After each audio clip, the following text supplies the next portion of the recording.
Welcome to Democracy Now!, democracynow.org, the War and Peace Report. I'm Amy Goodman. In Gaza, at least 4 Palestinians have starved to death over the past 24 hours, bringing the total number of malnutrition-related deaths to at least 197. The World Food Program has warned food aid needs to be immediately flooded into Gaza to prevent mass starvation. This is Amira Mutera, a Palestinian mother in Gaza City. She decried the Israeli siege as she held her emaciated baby, Amar. If Israel doesn't kill us with strikes and missiles, it is killing us by the famine it is creating. But I want to ask the entire world and the people who believe Israel and its lies, if there wasn't a famine in Gaza, what made this baby reach this state? His bones are visible. The signs of death appeared on him. This comes as Israeli settlers have attacked aid convoys coming from Jordan twice in recent days. During one of the attacks, settlers were filmed chanting, "May Palestine's name be wiped out," unquote. Over the past day, Israeli attacks killed at least 98 Palestinians across Gaza, including 51 aid seekers. Meanwhile, Doctors Without Borders, Médecins Sans Frontières, MSF, has called for the closure of the Israeli U.S.-backed aid centers in Gaza, the so-called Gaza Humanitarian Foundation, saying they've become sites of, quote, orchestrated killing and dehumanization, unquote. Some 1,400 Palestinians have been killed since May trying to access food since the so-called Gaza Humanitarian Foundation took over aid delivery. In a statement, MSF said, quote, "In nearly 54 years of operations, rarely have we seen such levels of systematic violence against unarmed civilians," unquote.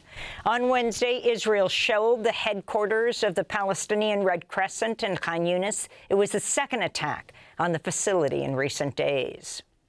Israeli Prime Minister Benjamin Netanyahu is convening his security cabinet today to consider plans for the Israeli military to fully take over Gaza. But there's growing pushback internationally and inside Israel. One top UN official said Israel's plans would have catastrophic consequences. On Wednesday, Israeli protesters rallied near the Gaza border. This is Alon Green of the group Standing Together. This plan to occupy the entire Gaza Strip has only one meaning, and this meaning is the death of the hostages, the death of the Palestinians, and yes, also the death of the Israeli soldiers. If they send our soldiers to kill and get killed, the only meaning is just more death.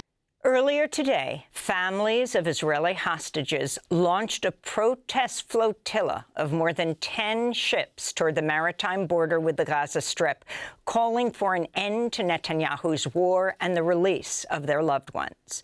In news from the occupied West Bank, Israeli authorities have finally released the body of the Palestinian activist Odeh Hathalin, who was shot to death by an Israeli settler 10 days ago. The Israeli journalist Oren Ziv reports the Israeli army has now closed the area of his village and are blocking people from attending his funeral. Hathalin was a beloved activist who worked on the Oscar-winning documentary No Other Land. To see our interviews with the director, go to democracynow.org.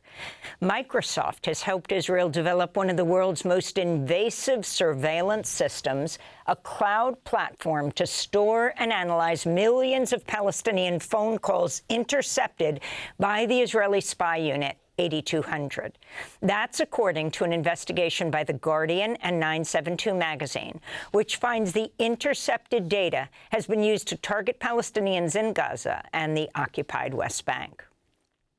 U.S. tariffs on more than 90 countries took effect today, raising import taxes to the highest level since the Great Depression. They range from 15% on imports from countries like Bolivia, Ecuador, Iceland, Nigeria, up to 50% on India and Brazil. President Trump slapped India with one of the highest tariff rates, which are set to go into effect on August 27th, to pressure India to stop buying Russian oil. Separately, President Trump tied Brazil's tariffs of 50% to punish Brazil for putting former far-right President Jair Bolsonaro, known as the Trump of the tropics, on trial for his 2022 coup attempt. Trump has called Bolsonaro's prosecution a witch hunt. Bolsonaro was placed under house arrest earlier this week. President Trump and Russian President Vladimir Putin could meet as early as next week to discuss the war in Ukraine. It would be the first U.S.-Russia summit in more than 4 years. It's unclear where the summit between the U.S. and Russia would take place, since there's an ICC arrest warrant out for Putin. The U.S. has floated the possibility of a follow-up three-way summit, including Ukrainian President Volodymyr Zelensky, but Russia has not commented on this. On Wednesday, U.S. Special Envoy Steve Witkoff met with Putin in Moscow. The Washington Post is reporting the State Department's forthcoming human rights report will dramatically scale back U.S. criticism of several countries, including Israel, El Salvador, and Russia. The report also removes references to gender-based violence or violence against LGBTQ+ people. A leaked draft says there have been, quote, no credible reports of significant human rights abuses last year in El Salvador. Previous department reports on El Salvador had condemned government-sanctioned killings, torture, and, quote, life-threatening prison conditions, unquote. The draft report on Israel is just 25 pages, down from 100 in the previous report. Sections removed include a line criticizing Israel's, quote, experimental facial recognition system to track Palestinians and enforce movement restrictions, unquote. In news from Sudan, an investigation by The Guardian has revealed the rapid support forces armed by the United Arab Emirates massacred more than 1,500 civilians during an attack in April at Zamzam camp in northern Darfur, the country's largest camp for displaced people. The final death toll may be even higher, with many bodies still remaining at the camp, which is now controlled by the RSF. Last month, the International Criminal Court said it had, quote, reasonable grounds to conclude the war crimes were unfolding in Darfur. The UN says Rwanda-backed M23 rebels killed over 300 civilians in eastern areas of the Democratic Republic of the Congo in the past month, describing it as one of the largest death tolls since the M23 reappeared in the country in 2022. The UN statement cited first-hand accounts and said the M23 rebels targeted 4 villages in North Kivu province. It comes as President Trump's pushing for a peace deal between Congo and Rwanda, which would also allow the U.S. to tap the DRC's rich mineral resources. In southern France, at least one person has died. 3 people are missing as firefighters battle France's biggest wildfire in almost 80 years. Meanwhile, wildfires in Spain and Portugal prompted evacuations this week amidst a protracted heat wave that's seen temperatures of up to 110 degrees Fahrenheit. New research suggests the wildfires that swept through densely populated neighborhoods of Los Angeles County last winter killed hundreds of people, far more than the official count of 31. Publishing in the journal The American Medical Association, researchers found 440 excess deaths from January 5th to February 1st as the Palisades and Eaton fires consumed 16,000 structures while displacing 150,000 residents. The excess deaths are attributed to lung or heart conditions exacerbated by smoker stress and other indirect factors. The Department of Homeland Security is expanding its push to hire new ICE agents by removing age limits for applicants. Until now, new hires had to be at least 21 years old, and in most cases not older than 37. ICE is also offering $50,000 signing bonuses and student loan forgiveness. Congress recently approved $75 billion in ICE funding. This comes as federal agents continue to carry out raids across the country. On Wednesday, masked and heavily armed Border Patrol agents were seen jumping out of the back of a rental truck during a raid targeting day laborers at a Home Depot in Los Angeles. Officials described the operation as a Trojan horse raid. President Trump's threatening to deploy the National Guard to Washington, D.C. and take over the city's police department after a former DOJ staffer was injured in attempted carjacking. On social media, Trump said he had, quote, no choice but to take federal control of the city, unquote. Trump was also asked if he wanted Congress to overturn D.C.'s home rule, which allows the district to self-govern. He replied, quote, the lawyers are already studying it, unquote. 5 soldiers were wounded and hospitalized after an attack at Fort Stewart Hunter Army Airfield in Georgia yesterday. The suspected gunman was an Army sergeant at the base and fired on his own unit. He was apprehended at the scene when other soldiers tackled him.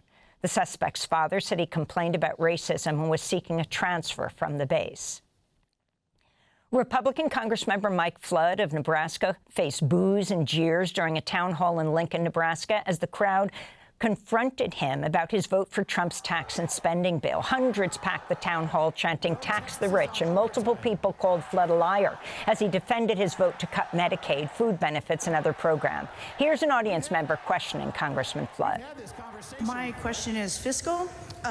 With $450 million FEMA dollars being reallocated to open Alligator Alcatraz and $600 million taxpayer FEMA dollars being used to now open more concentration camps, and ICE burning through $8.4 million a day to illegally detain people, how much does it cost for fascism? How much do the taxpayers have to pay for a fascist country? Congressmember Flood was also asked about whether he would push for the release of the Epstein files. In Tucson, Arizona, the city council has unanimously voted to reject Project Blue, a proposed massive data center campus linked to Amazon. The 7-0 vote came after widespread community organizing against what critics viewed as a corporate water grab. The 290-acre data center would have consumed millions of gallons of water in an area already facing drought. Tucson's vice mayor, Lane Santa Cruz, spoke ahead of Wednesday night's vote. Hundreds of our familias have reached out, deeply worried about what this data center could mean for them, for our water, for our shared future. I've listened to elected officials in other cities who've been left to deal with the aftermath of similar developments. And I've spoken with national experts in AI, data infrastructure to understand what's truly driving this push. What I've learned is simple. Giant corporations prefer to operate in the shadows, but Tucson is not for sale. We deserve transparency and accountability. And the Stanford University student newspaper has filed a First Amendment lawsuit against Secretary of State Marco Rubio over the Trump administration's campaign to revoke visas of non-citizens over constitutionally protected speech, including criticism of Israel. Greta Reich, editor-in-chief of the Stanford Daily, said, quote, "There's real fear on campus, and it reaches into the newsroom. I've had reporters turn down assignments, request the removal of some of their articles, and even quit the paper because they fear deportation for being associated with speaking on political topics, even in a journalistic capacity," she said. And those are some of the headlines. This is Democracy Now!, democracynow.org, the War and Peace Report. I'm Amy Goodman. And I'm Nermeen Sheikh. Welcome to our listeners and viewers across the country and around the world. Thanks for watching Democracy Now! On YouTube. Subscribe to the channel and turn on notifications to make sure you never miss a video. And for more of our audience-supported journalism, go to democracynow.org, where you can download our news app, sign up for our newsletter, subscribe to the daily podcast, and so much more.